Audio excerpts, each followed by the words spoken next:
porque Él nos tiene preparado, como decía ahorita, un lugar maravilloso. Amén. Pero la verdad, hermanos, es que estamos caminando todos aquí en igualdad de condiciones. Nadie aquí es más que nadie. Todos para el Señor somos iguales. Aquí en el ámbito terrenal, natural, existe la estratificación, ¿cierto?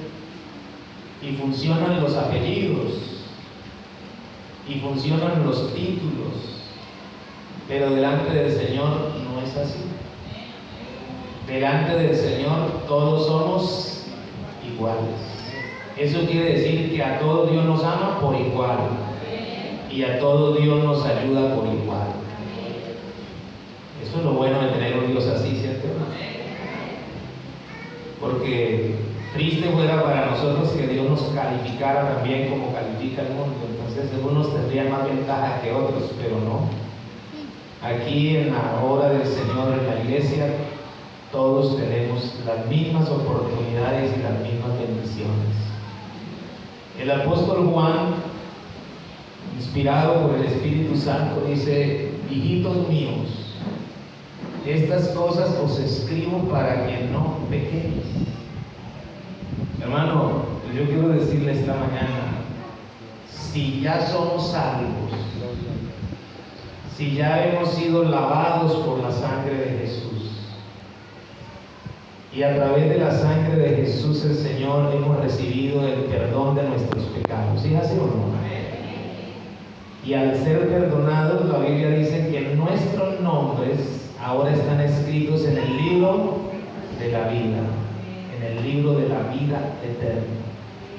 Así que el apóstol está diciendo: hijitos, estas cosas os escribo para que no pequéis.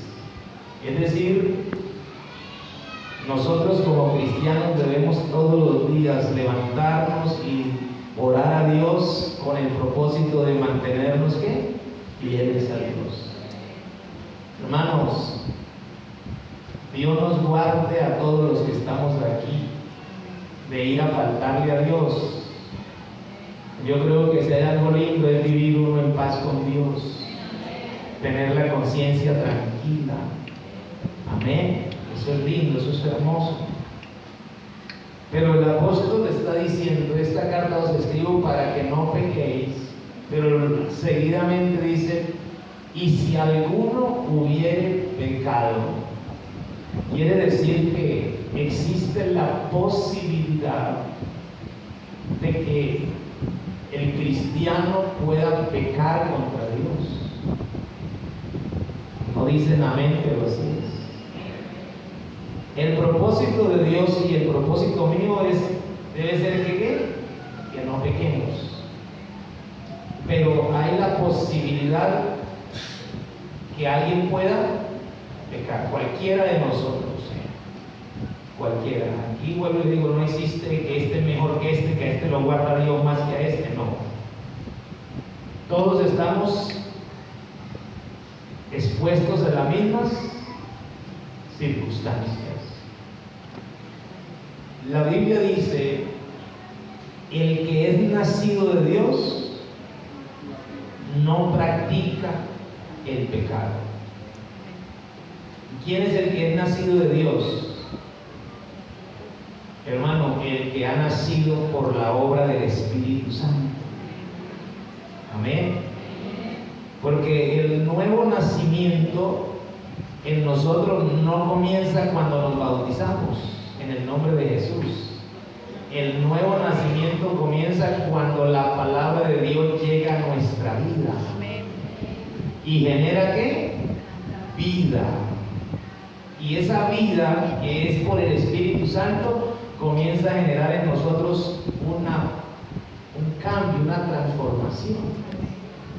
Por eso es que el apóstol Pablo dice: de modo que si alguno está en Cristo, nueva criatura es decir, el que nace del Espíritu hermano, se hace una nueva creación de Dios. Las cosas viejas que pasaron ya no existen. He aquí todas son hechas nuevas. Nosotros, los que somos de Cristo, hermanos, somos creados según el Espíritu Santo de Dios. Amén. Así que ahora nosotros tenemos una gran bendición. Le decía yo a los hermanos que están tomando las clases de bautismo, tenemos la gran bendición que ahora dice el apóstol en la carta a los Corintios: ¿o no sabéis que sois templo del Espíritu Santo y que Dios mora en vosotros?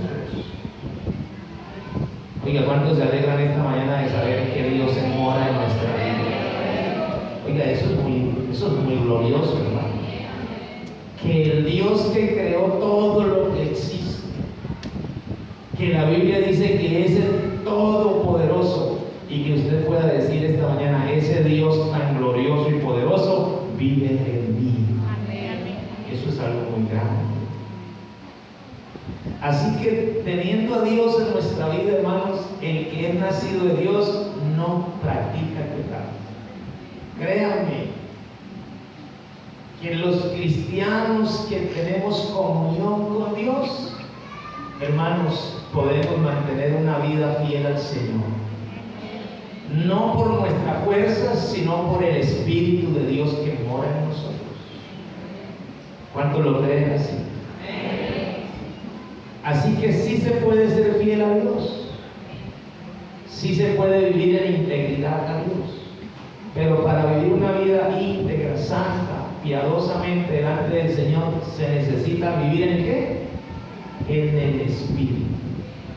Dice el apóstol Pablo, escribiéndole la carta a los Romanos en el capítulo 8: andad en el Espíritu y no satisfaréis. Bueno, eso dice, perdón, en la carta a los Gálatas, capítulo 5, verso, estaba equivocado. Andad en el Espíritu y no satisfaréis los deseos de la carne. O sea que si usted y yo vivimos, hermanos, en la dimensión del Espíritu, siendo guiados por el Espíritu Santo, de seguro que aunque esta carne es pecaminosa, esta carne estará sometida al poder del Espíritu Santo. ¿Y cuánto creen que sí se puede vivir en el Espíritu? Sí, pero para eso necesitamos, ¿qué, hermano? Llenarnos de la presencia de Dios. Pero hay otra realidad que no podemos negar. Así como nosotros creemos lo que dice la Biblia, que si somos guiados por el Espíritu Santo, que si somos llenos del Espíritu Santo, hermano, esta carne estará sometida y el pecado no nos podrá gobernar. También es una realidad que cuando el cristiano descuida su relación con Dios, las cosas comienzan a ponerse difíciles. ¿Sabe cuál es su enemigo más cercano? No diga que el diablo, porque eso no es verdad. Su enemigo más cercano es su propia carne, porque esta carne es pecaminosa. Por eso la Biblia dice: cuídate de la que duerme a tu lado. No es la esposa ni el esposo. Llegó a la casa a dividir la cama con una pareja. No. Cuídate de la que duerme a tu lado, es esta naturaleza pecaminosa. ¿Y por qué dice la que duerme a tu lado? Porque mientras estamos guiados por el Espíritu Santo, la carne está quieta, está sometida. Pero usted y yo y cualquier cristiano, no importa el rango que tenga, si descuida la relación con Dios, hay un problema serio. Vea, hermano, yo quiero decirle esta mañana, yo espero que no se me duerman, espero que no me empiecen a llamar: venga, pastor, me toca llamarle a un diácono, vaya, hermano, a ver qué es lo que necesita que llamar. Sí, porque a veces empiezan a llamarlo a uno. Tenemos una realidad. Esta naturaleza pecaminosa que nosotros tenemos, nuestra carne, siempre va a querer hacer lo que Lo de la carne, las pasiones, el pecado, ahí está. Y hay una realidad, vean, el hombre espiritual o la vida espiritual se construye. ¿Sí cree usted eso, sí o no? Sí. La vida espiritual comienza, hermanos, y en la medida que usted se acerque más a Dios, busque más de Dios, venga más a los cultos, ore más, su vida espiritual es como un vaso de agua que usted le empieza a echar y echar más agua y agua. Y el nivel del agua ¿va qué? Va subiendo a tal punto que el vaso queda completamente lleno, y es lo que dijo el salmista: mi copa está rebosando. Hermano, el deseo de Dios y el propósito de nosotros los cristianos es que nuestra vida esté tan llena de Dios que nuestra vida esté rebosando. Así que ese es el nivel. Amén. Dios no quiere que usted ande con un poquito. Oiga, por cierto, si me pueden regalar agüita, les agradezco.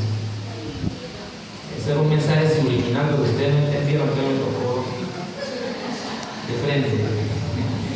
Sí. Yo no sé, esto me está poniendo como difícil. El martes también no me trajeron nada. ¿Qué he hecho yo para que se... Bueno, entonces el nivel espiritual es hasta que nuestra vida esté ¿qué? Rebosando. Dios no quiere que nuestra vida esté simplemente como decimos aquí coloquialmente, con cuchitos. No, hermano, eso no es el propósito de Dios. Quiero decirle esta mañana, nuestro Dios tiene abundancia. Él es amplio. Él quiere que todos aquí esta mañana seamos llenos de su presencia. Pero así como la vida espiritual se construye, se va llenando nuestra vida.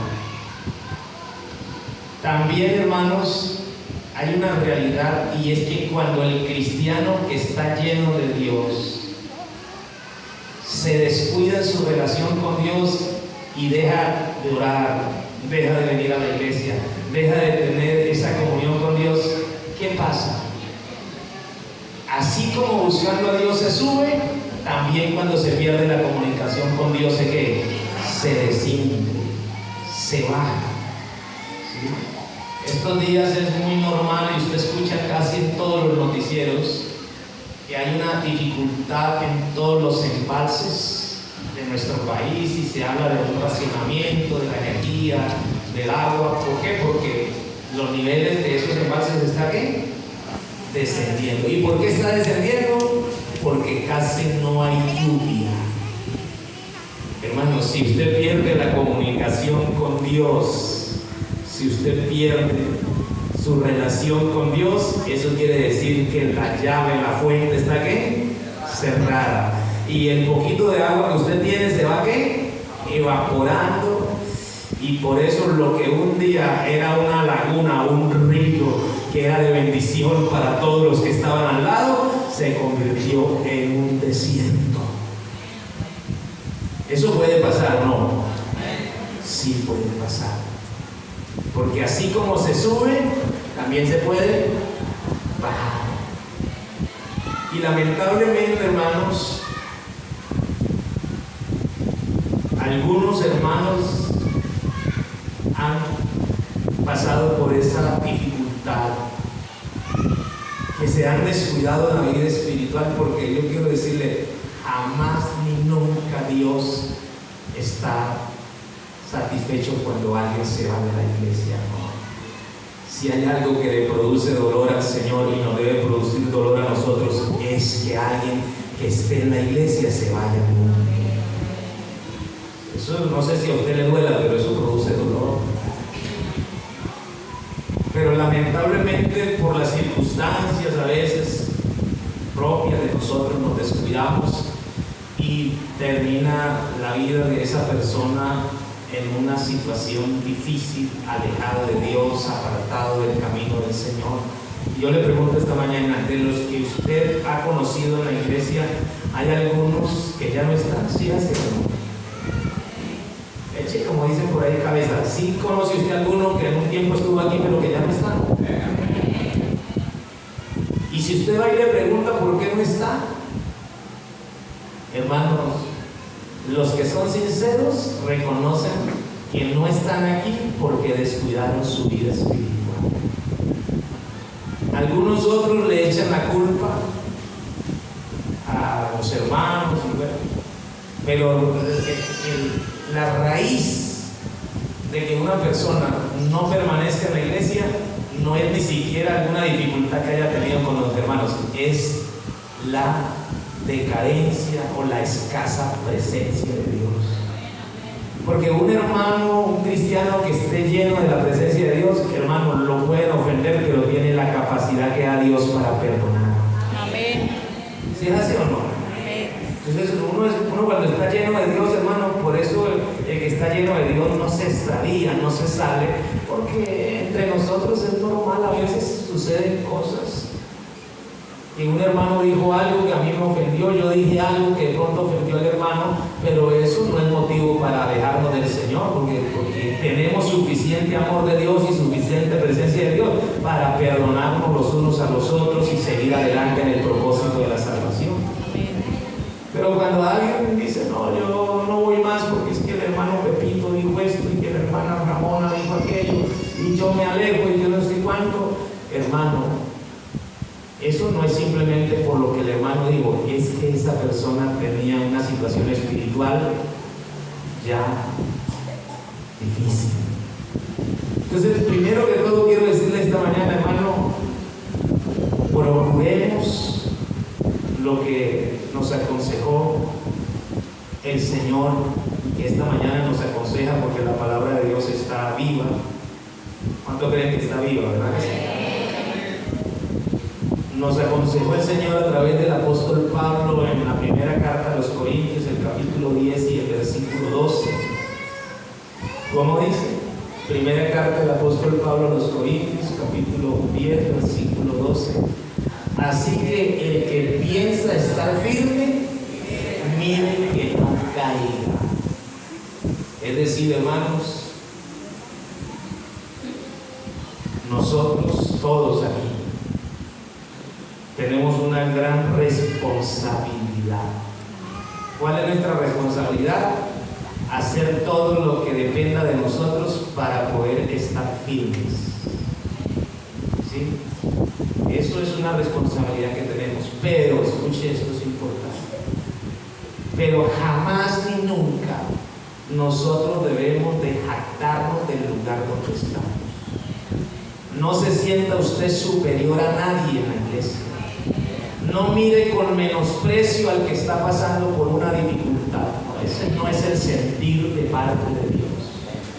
Cuando usted ve que alguien está pasando por un momento difícil, a veces, hermano, estamos tan equivocados que nos creemos entonces que Dios nos puso como jueces. Y yo quiero decirle lo que la Biblia dice: hay uno solo que es el juez de vivos y muertos y se llama Jesucristo. Amén, amén. No existe nadie más. Usted no tiene, ni yo, ni nadie aquí tiene por qué juzgar. Al contrario, si esta mañana usted y yo estamos firmes, es por la pura gracia de Dios, es por la pura misericordia de Dios y es porque Él nos ha ayudado a tener una relación con Él.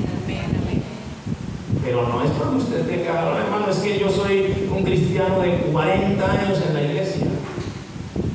Yo quiero decirle, sin ánimo de ofenderlo, usted puede tener hasta 60, pero aquí en la iglesia no hay cristianos graduados, no hay cristianos con especializaciones. Aquí habemos cristianos que todos los días dependemos de la gracia y la misericordia de Dios, porque sabemos que quien nos sostiene de su mano es Él.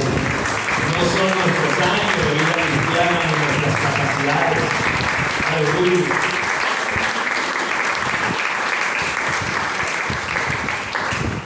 Entonces, hermanos, reconozcamos esta mañana que si estamos firmes es por su gracia. Y seamos humildes, ¿para qué? Para no convertirnos en jueces de nadie. Usted no tiene que juzgar, yo no tengo que juzgar. Porque es que hay una diferencia muy grande entre juzgar y animar. Mire, la Biblia, la palabra de Dios, está dada a la iglesia para 3 funciones específicas. Una de ellas es la edificación.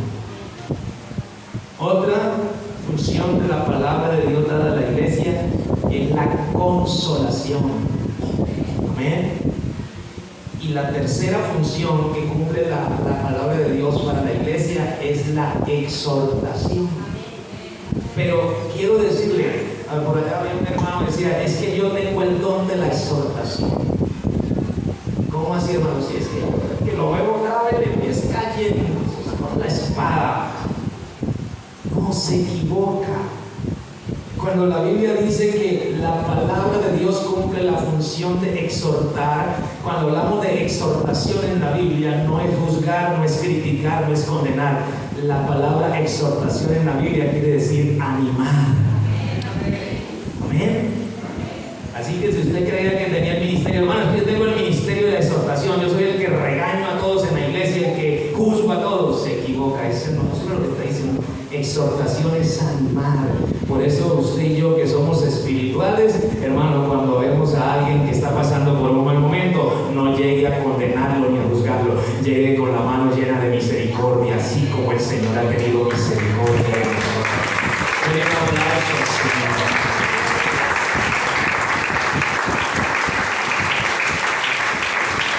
Bendito el nombre del Señor. Bendito el nombre del Señor. Aquí estamos, hermanos, por la gracia de Dios, y Dios no nos ha puesto para juzgarnos ni criticarnos, no. Amén, amén. Dios quiere que esa palabra que Él ha puesto en nosotros cumpla esas 3 funciones: edificar, consolar y exhortar. Amén.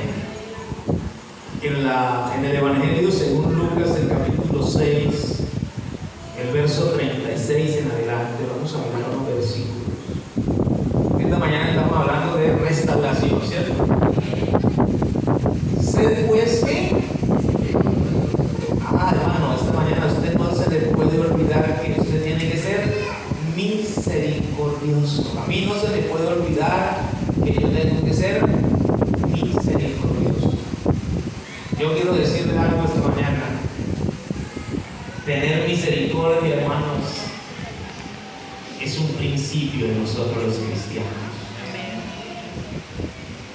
Sed pues misericordiosos, como también vuestro Padre es que misericordioso. Es que a veces uno no entiende, hermano.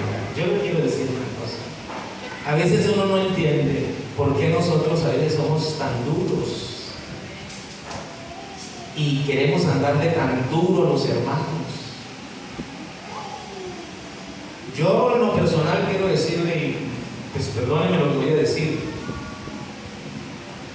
Yo creo, hermanos, que uno como pastor, pues yo lo he entendido así, habrá otro que piense de otra manera.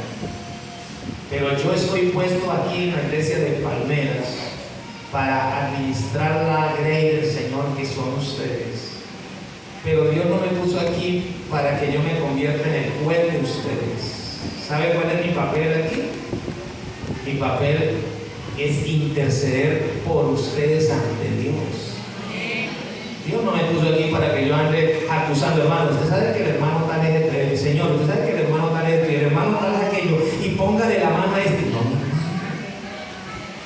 Al contrario, cuando yo sé de alguien que está pasando un momento difícil, a alguien que se está yendo de la iglesia, yo tengo que arrodillarme delante de Dios y decir: Señor, por favor, tráelo con cuerda de amor, Señor, ayúdalo. Ese es mi papel, y no solamente el mío, debe ser el papel de toda la iglesia. Porque debemos ser misericordiosos, porque nuestro Padre es ¿qué? Es misericordioso. ¿Cómo es que nosotros estamos tan agradecidos con Dios por lo que Dios ha hecho en nosotros, pero somos tan duros para juzgar? No, debemos aprender del Señor, ¿verdad? Verso que sigue: no juzguéis y no seréis juzgados, no condenéis y no seréis condenados, perdonad y ¿qué? Oye, hermano, es que Dios es muy maravilloso. Realmente yo estaba mirando esos textos y Dios quiere que nosotros seamos como ellos. Y estaba mirando una parábola en la Biblia que creo que usted la ha oído. Un hombre que dice la Biblia que debía una cantidad grande y lo fueron a llevar a juzgarlo. Y cuando iba a ser juzgado, a quien le debía usó ¿de qué? De misericordia y le perdonó toda la deuda. ¿A quién cree usted que se parece eso? A nosotros, hermano. Estábamos endeudados hasta las orejas, ¿sí dicen por ahí? Sí, estábamos bien endeudados con Dios. Pero el Señor nos extendió su mano y nos perdonó. ¿Cuántos se sienten perdonados esta mañana? Sí, estamos perdonados por el Señor.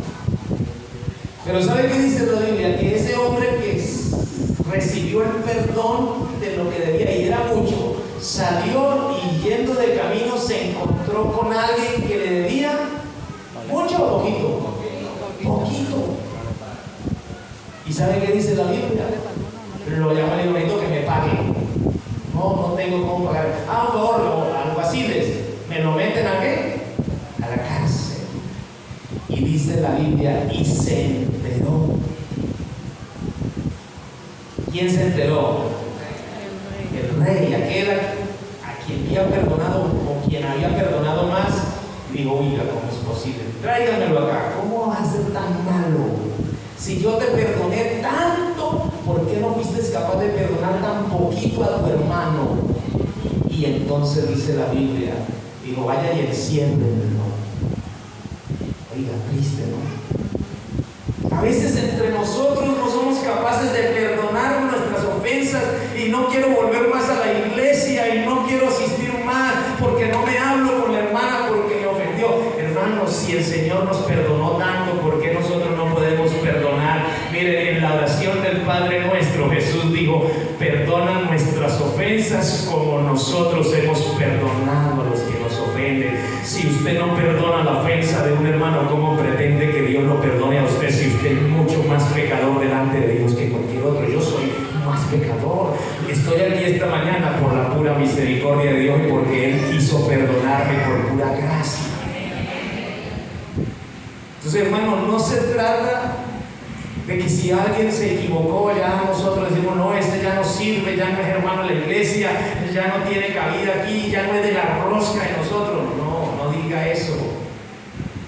Ese hermano se pudo haber equivocado, pero ese hermano merece una oportunidad. Sí.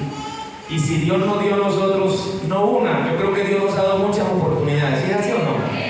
¿Por qué nosotros no podemos hacer? Porque ahí dice, debemos ser misericordiosos como nuestro Padre es misericordioso, y dice, no juzguéis y no seréis juzgados, no condenéis y no seréis condenados, perdonad y seréis perdonados. Es como una regla. Yo no entiendo a veces cómo un cristiano se va a acercar a hablar con Dios y a decirle, Señor, perdona mis ofensas, pero él no ha sido capaz de perdonar la ofensa que el hermano le hizo. No. Yo creo que nosotros tenemos que ser coherentes en nuestra vida cristiana. Verso 38. Dad y se os dará medida buena, apretada, remecida y rebosando. Darán en vuestro regazo, porque con la misma medida con que medís, os volverán a medir. ¿Sabe, hermano? Dios nos ayude para tener un corazón lleno de misericordia. Un corazón donde ayudar al necesitado, perdonar al que nos ofende, levantar al caído, sea el sentir que haya en nosotros. No podemos, hermano, nosotros tratar de hacer las cosas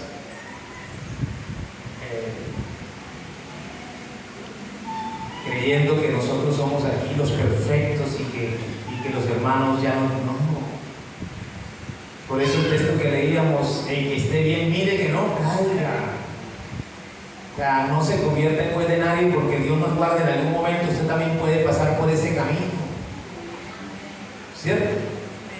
Que el propósito de Dios es que usted no pase nunca por ahí. Pero si en algún momento le toca pasar, pues qué bueno que usted haya sido misericordioso, porque entonces también tendrá misericordia de usted. Amén, amén. Amén. Verso 39. Y le decía una parábola: ¿acaso puede un ciego guiar a otro ciego? ¿No caerán ambos en el hoyo? Verso 40. El discípulo no es superior a su maestro, mas todo el que fuere perfeccionado será como su maestro. Bendito el nombre del Señor. Verso 41. Y entonces hay esto importante: ¿por qué miras la paja que está en el ojo de tu hermano y no eches de ver la viga que está en tu propio ojo?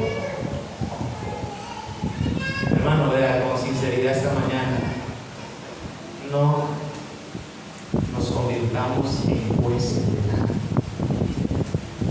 No utilices su dedo señalador. Alguien dijo en una ocasión: cuando yo utilizo mi dedo para señalar al hermano, no me doy cuenta que los otros 3 o 4 dedos me están señalando a mí mismo. No. Entonces, hermano, lo dejamos que se pierda. No. Si alguien está haciendo algo incorrecto, si alguien está haciendo algo que es pecado delante de Dios, usted puede acercarse a él, pero no para condenarlo, no para criticarlo, sino para traerle una palabra de parte de Dios, hermano. Porque yo quiero decirle, la Biblia dice que esta palabra de Dios es útil ¿para qué? Para enseñar, para corregir, para redarguir, para instruir, y tiene un fin, a fin de que el hombre de Dios sea ¿qué? Perfeccionado. Entonces es diferente que usted vea a un hermano que está desanimado o lo vio por allá haciendo algo indebido y usted se acerque a él con el amor de Dios, con la gracia y la misericordia de Dios, y llegue y le diga: hermanito, Dios lo bendiga, le da un abrazo en su rompecostillas y le dice: yo quiero hablar con usted, hermanito, porque yo he visto cosas que no están bien. Yo lo vi en tal parte, no le comenté a nadie, no le estoy diciendo solo a usted, hermanito, pero sabe que esa condición de vida le va a producir a usted la perdición de su alma. Pero vuélvase al Señor, pídale perdón al Señor. Dios es bueno, Dios puede perdonarlo, Dios puede levantarlo, Dios es maravilloso. Eso es lo que usted tiene que hacer. Eso se llama restauración. Pero el cristiano que llega, usted es mucho hipócrita, ¿no? Yo lo vi en tal parte, y ¿sabe qué dice la Biblia? Que los hipócritas los espera el infierno. Hermano, eso no es una palabra de parte de Dios. Usted no tiene por qué hacer así. Ahora, hermano, es que el celo de Dios me consume. No, ese celo de Dios lo debe consumir, pero a usted mismo, para que usted no haga lo malo, pero no a los demás. Una persona que esté pasando por un momento difícil y llegue con unas palabras de crítica, de juzgamiento, ¿usted qué dice? ¿Le hacen bien o le hacen mal? Mal, hermano. Eso es como el que está débil y le acaban de pegar un golpe en la cabeza, lo acaban de matar. Así que Dios quiere que, dice el verso 42, le quedamos mirando, o el verso 40. ¿Por qué miras la paja que está en el ojo de tu hermano y no echas de ver la viga que está en tu propio ojo? Es decir, antes de generar un juicio contra tu hermano, considérate ¿qué? A ti mismo. Reconoce que aunque tengas una vida cristiana, no eres tampoco perfecto. Y cuando tú reconoces que no eres perfecto, entonces a la hora de acercarte a alguien, te acercas con misericordia, considerándote que hoy estás bien, pero mañana puedes estar en la misma circunstancia. Ojalá que no. Y es el deseo de Dios, y por eso comencé esta enseñanza diciendo: el propósito de Dios y el propósito de nosotros debe ser siempre estar firmes. Pero debemos de considerar al hermano como si nosotros pudiéramos en algún momento también estar en esa situación. No se crea usted un cristiano infalible, ¿no, hermano? Es que qué vergüenza, hermano, qué triste ese tipo de cristianos. Uy, no, yo no me junto con, como dijo ¿cómo era que decía el Kiko? No me junto con esa chusma. No, hermano. Al contrario, ese hermanito suyo, aunque esté equivocado, aunque haya fallado, aunque haya pecado, ese hermanito también lleva el nombre de Jesús de Nazaret invocado sobre su vida. Y necesita es que le den el brazo para levantarlo y no que lo pisen. ¿Cuántos dicen gloria a Dios? Gálatas, el capítulo 6, versículo 1, o es al contrario, este así. Estoy diciéndole mal la cita, creo que es Gálatas 1, capítulo 6. Capítulo 1, versículo 6. No, entonces no es. Entonces sí es 6.1.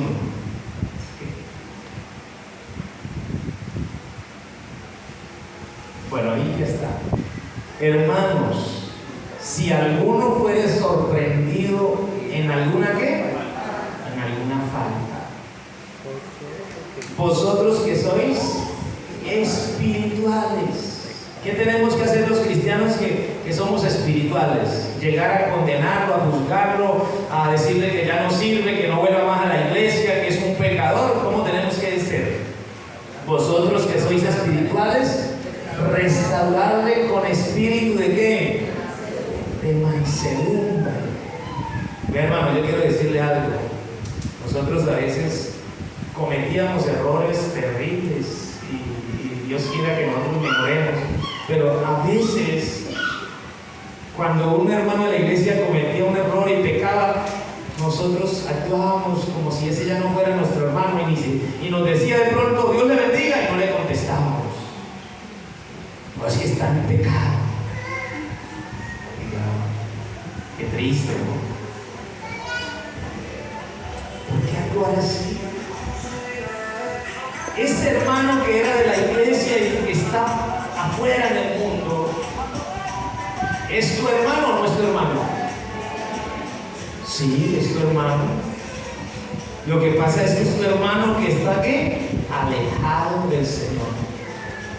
Que si llega el Señor o se muere así se pierde, sí se pierde. Pero es mi hermano. Y como es mi hermano me debe interesar y por eso yo debo ¿qué? Ayudarlo a volver a la iglesia. Vea, hermano, yo les digo, no sé si pasa en su familia, pero y todo lo más pasa cuando las familias son numerosas. ¿Sí? En todas las familias entre hermanos hay dificultades, ¿o no? Hay malentendidos, hay situaciones a veces que nos llevan a estar descontentos. ¿O solamente pasa en mi familia? Uy, no, porque si solamente pasa en la mía, oren por nosotros. No, sí pasa. Sí pasa. Yo, en mi familia, nosotros somos 10 hermanos y 2 por aparte somos 12 hermanos. Y a ratos, digo un hermano, se forma la trifulca. No de palabras obscenas, ¿no? Porque gracias a Dios todos son cristianos. Pero sí diferentes circunstancias que este se pone en esta postura y el otro se pone en la otra. Y ahí, como dice, esas cuestiones, ¿cierto? Y a veces hasta se van, ¿qué? Se van bravos. Pero en algún momento a esa persona le pasó algo, o a un hijo de él le pasó algo, y todos ¿qué? Todos llegan. Ahí la pelea no cuenta, ahí el disgusto no cuenta, porque es mi familia y necesita ¿de qué? De mi apoyo. Inclusive, hermanos, hay familias que tienen dificultades, no se tratan, y el abuelo o la abuela se está muriendo y ahí llegan todos y hasta hacen las paces, ¿cierto que sí? Sí, eso pasa. Bueno, nosotros, la iglesia, somos la familia del Señor. Y aquí entre nosotros pueden haber circunstancias a veces que nos llevan a tener diferencias con los hermanos. Pero esas diferencias no tienen que ser una excusa para yo decir, es que yo no me hablo con el hermano, ojalá que le vaya mal, ojalá que no vuelva más a la iglesia. No, cuidado con eso. Porque si usted hace eso, usted no se está metiendo en problemas con el hermano, se está metiendo en problemas con el dueño de la vida de ese hermano. Porque ¿qué es hermano? A usted se le olvida que ese hermano también tiene el nombre del Señor Jesús invocado sobre la vida. Amén. Eso no, ojalá que no vuelva un cristiano deseándole mal a su propio hermano. No, eso no puede ser. Entonces aquí la Biblia dice, vosotros que sois espirituales, restauradle con espíritu de mansedumbre, considerándote a ti mismo, no sea que tú también seas ¿qué? Tentado. Es decir, hermano, Dios nos ayude esta mañana, pero a veces algunos han tenido que vivir la amarga experiencia. ¿Cuál amarga experiencia? De que en algún momento se sintieron jueces y juzgaron a otros, pero luego la vida les dio una vuelta y ahora ellos estaban siendo también juzgados. Entonces Dios nos ayude para entender, hermanos, que Dios nos ha puesto en la iglesia no como jueces, sino como instrumentos para que ayudemos en esa obra maravillosa que tiene el Señor. Y es que el Señor quiere que su iglesia todos los días sea, hermanos, tratada por Él. ¿Usted cree que todos los días Dios trata con nosotros? Sí, hermano. Todos los días Dios levanta al que está débil, Dios le da fuerzas al que está cansado, Dios le advierte al que está desubicado. Todos los días Dios hace su obra. Y qué bonito que nosotros nos dejemos usar por Dios para ayudar en esa obra maravillosa que Dios tiene con la iglesia. ¿Cuánto dicen gloria al Señor? Gloria a Dios. Por eso, hermano, esta mañana yo le digo en el amor del Señor, no actúe usted como juez de nadie en la iglesia. No juzgue, no condene, no critique. Hermano, pero es que yo vi a alguien haciendo algo incorrecto. Bueno, llámelo, hable con él, aconseje. Si usted lo vio cometiendo un pecado y es un servidor de la iglesia, hable con él primero y hágale saber que usted le va a decir ¿a quién? Al pastor. ¿Por qué le tiene que decir al pastor? Porque esa persona es un servidor de la iglesia y el pastor es quien administra la iglesia. Pero si usted va y ve a un hermano cometiendo un error y usted no le dice nada al hermano, sino que se va a ir, ya, venga, le cuento, venga y le cuento, venga y le cuento, venga y le cuento, hermano, ese no es el proceder de una persona espiritual. Porque Dios no lo puso a usted a barrer el piso por nadie.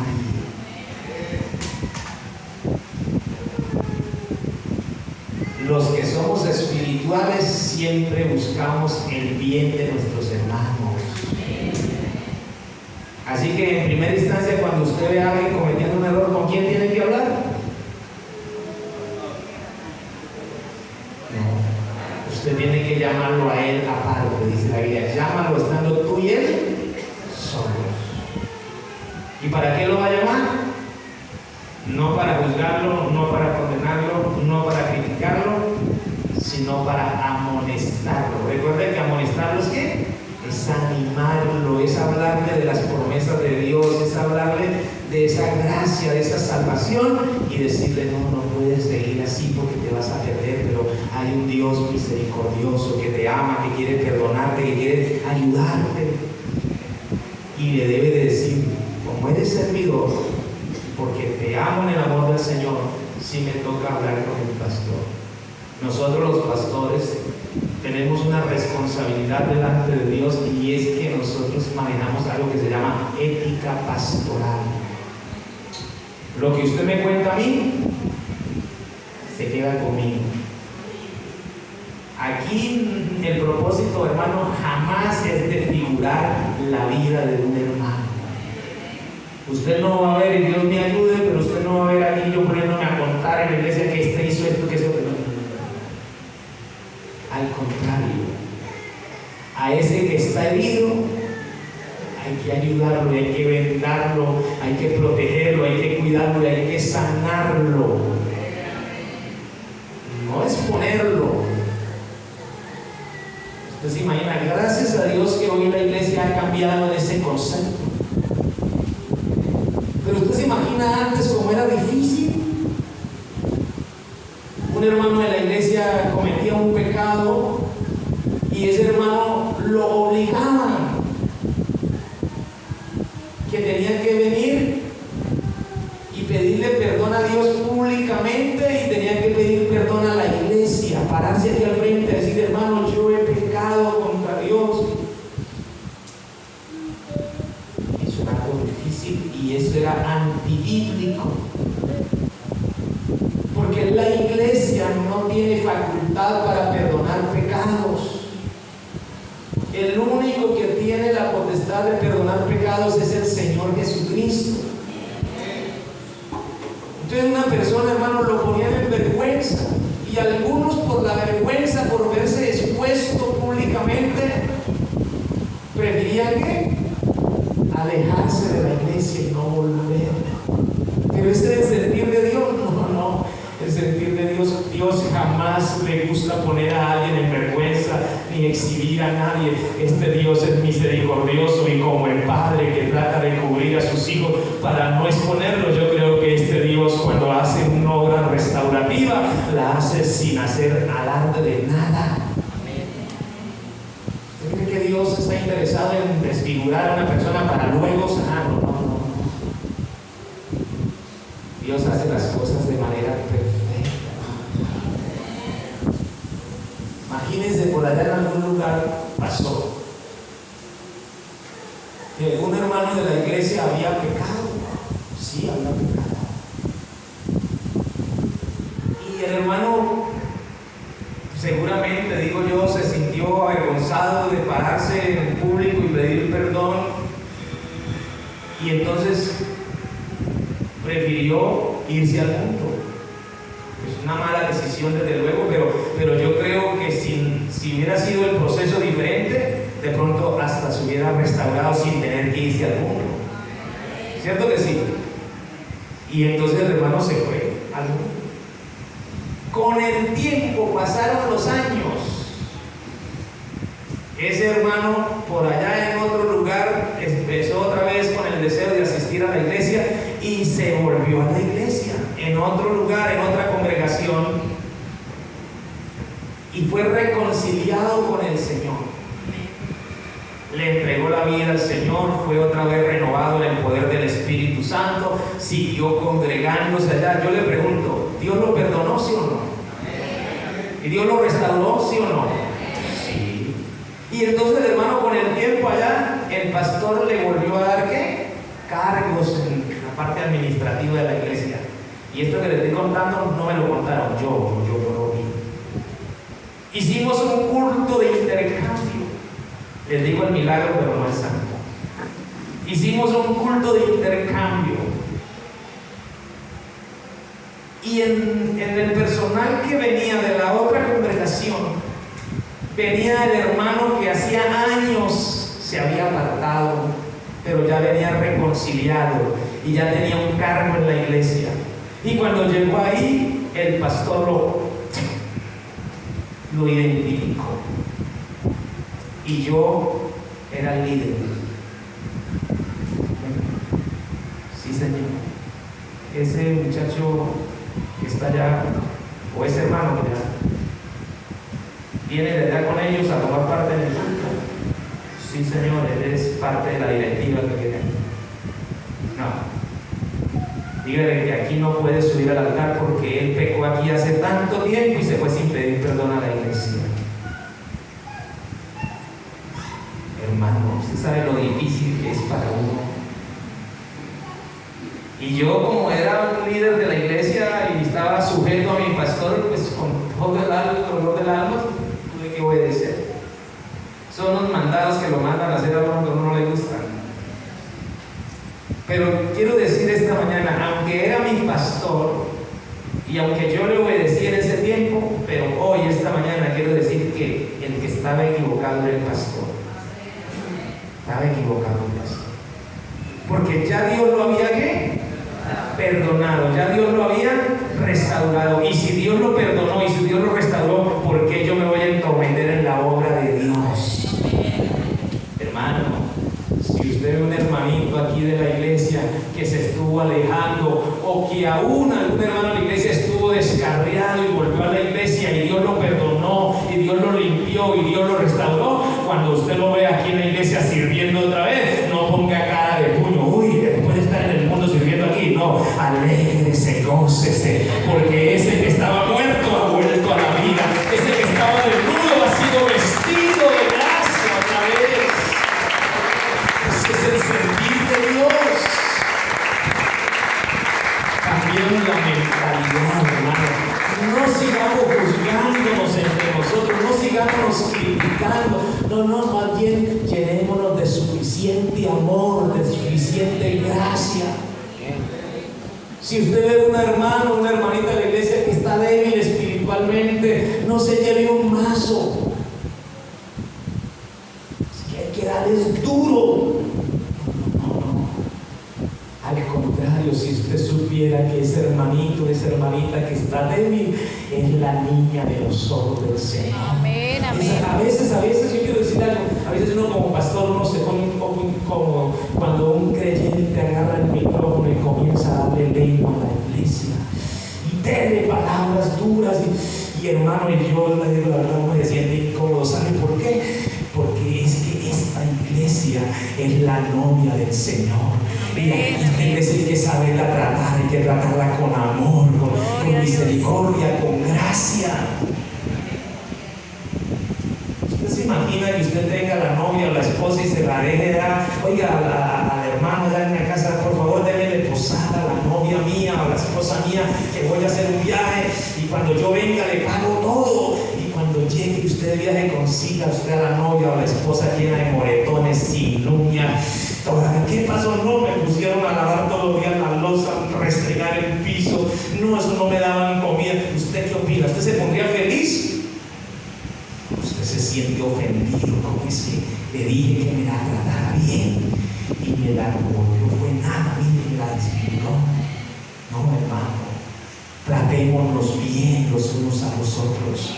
Amémonos los unos a los otros. Perdonémonos los unos a los otros. Animémonos los unos a los otros. Porque eso es lo que Dios quiere. Yo quisiera, hermano, que después de esta enseñanza saliéramos de este lugar con el pensamiento: no voy a volver a juzgar a mi hermano, no voy a volver a criticar a mi hermano, no voy a volver a condenar a mi hermano. Yo voy a pedirle a Dios que me llene de amor y de misericordia para llegar al hermano que está débil y darle un abrazo y decirle: apóyate en mí, yo te voy a ayudar en la oración, yo te voy a sostener. Eso es lo que Dios quiere. Por último, yo estaba meditando en esta enseñanza y créanme que me conmovió la parábola del buen samaritano. ¿Por qué me conmovió? Porque la Biblia dice, el Señor mismo hablando dijo: un hombre que estaba en Jerusalén. ¿Sabe qué significa Jerusalén? Jerusalén significa ciudad segura. Como Jerusalén tiene montes alrededor de ella, así Jehová está alrededor de los que le temen y los defienden. Es posible que usted y yo esta mañana estemos en Jerusalén y estemos rodeados de la presencia de Dios y nos sentimos tan bien aquí, tan fuertes. Pero no se nos puede olvidar que en cualquier momento de la vida, Dios nos guarde, cualquiera de nosotros puede estar expuesto a un momento de prueba y de dificultad. Ese hombre estaba en Jerusalén seguro, pero dice la Biblia que ese hombre descendió de Jerusalén. ¿A dónde? A Jericó. descendió, bajó. ¿Por qué? La Biblia no especifica. Seguramente era un comerciante, iba a comprar cosas, pero la verdad es que se salió del lugar de ¿qué? De refugio. Y dice la Biblia que mientras había descendido, iba de camino a Jericó, salieron al encuentro los malhechores. ¿Y qué dice la Biblia? Lo golpearon, lo ultrajaron, lo dejaron medio muerto. ¿Cierto que sí? Hermano, de seguro esta mañana, si miráramos, como dice la Biblia, vosotros que sois espirituales, si miráramos con los ojos espirituales, podríamos mirar a nuestros hermanos que han descendido en la vida espiritual y pudiéramos mirarlos como Dios los mira, que están heridos, que les han robado la gracia de Dios, que les han quitado la presencia de Dios. Pero ¿sabe qué me llamó la atención de eso? Que dice la Biblia, pasó un sacerdote y se quedó mirándolo. Uy, cómo le dieron de duro. Uy, no, esto ya no se levanta de ahí, ya se va a morir. Y pasó de largo. Y luego vino un levita, igual lo miró, seguramente lo juzgó, porque a veces, hermano, el sacerdote es tipo de la religión. A veces somos tan religiosos que se nos olvida que Dios nos mandó a ser misericordiosos. Y el levita es tipo de esa condición que a veces nosotros creemos que tenemos la capacidad de juzgar y no. El levita se quedó mirándole, uy, seguramente algo hizo. Eso fue el castigo de Dios. Eso le pasó por desobediente, porque así a veces actuamos nosotros. Creemos que el hermano que está pasando por un momento difícil es porque Dios lo está castigando, porque no pensamos más bien como misericordiosos. Pero el levita lo juzgó, lo criticó, hizo un análisis en su mente y pensó, eso es el juicio de Dios. ¿Y qué hizo? Y se fue y lo dejó. Pero apareció en escena el buen samaritano. Y cuando lo vio así, hermano, no tuvo ni siquiera una sola palabra para juzgarlo. No le dijo, ¿por qué descendiste de Jerusalén si estabas bien? ¿Por qué viniste solo? ¿Por qué no buscaste compañía?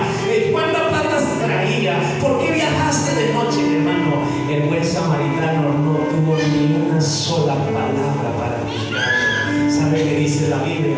Movido a misericordia, se bajó de su cabalgadura. Hermano, cuando uno está lleno de Dios, uno está revestido de humildad. No importa quién eres, no importa lo que tienes, tú tienes la capacidad de amar a ese hermanito, por más humilde que sea. Es tu hermano que está herido. No, pero eso no es en la iglesia. No, ese hermano no tiene nada, no tiene ningún cargo, no es importante. No te equivoques, sí es importante, es tu hermano y es mi hermano. Delante de Dios somos ¿qué? Iguales. El buen samaritano no juzgó, no, tuvo un acto de humildad, se bajó de la cabalgadura y se arrimó donde estaba y comenzó a revisarlo. Oiga, a mí me impresionó. Qué acto de humildad, qué acto de misericordia tan lindo. ¿Y saben qué dice la Biblia, hermano?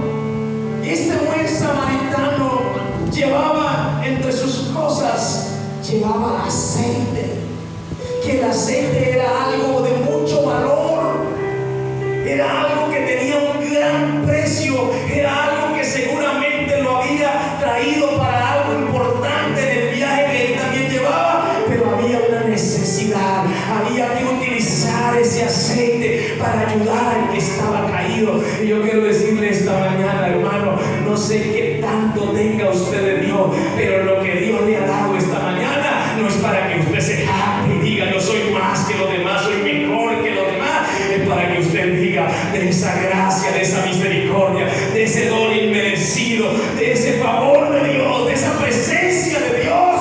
Lo voy a usar para ayudar a mi hermano, porque aunque mi hermano está caído, si yo lo levanto esta mañana y lo abrazo y le digo: no estás solo, yo voy a orar por ti, yo estoy aquí, yo voy a interceder ante Dios por ti, hermano, yo le aseguro que usted estará actuando como ese buen samaritano, ese que venda las heridas del samaritano. Hermano, lo limpió con aceite, vendó sus heridas, y ¿sabe qué hizo? Lo montó en su cabalgadura. Yo le pregunto algo: ¿qué pasó con el tiempo del samaritano? ¿Para dónde iba? ¿Cambiaron los planes o no cambiaron los planes? Hermano, cambiaron los planes del buen samaritano.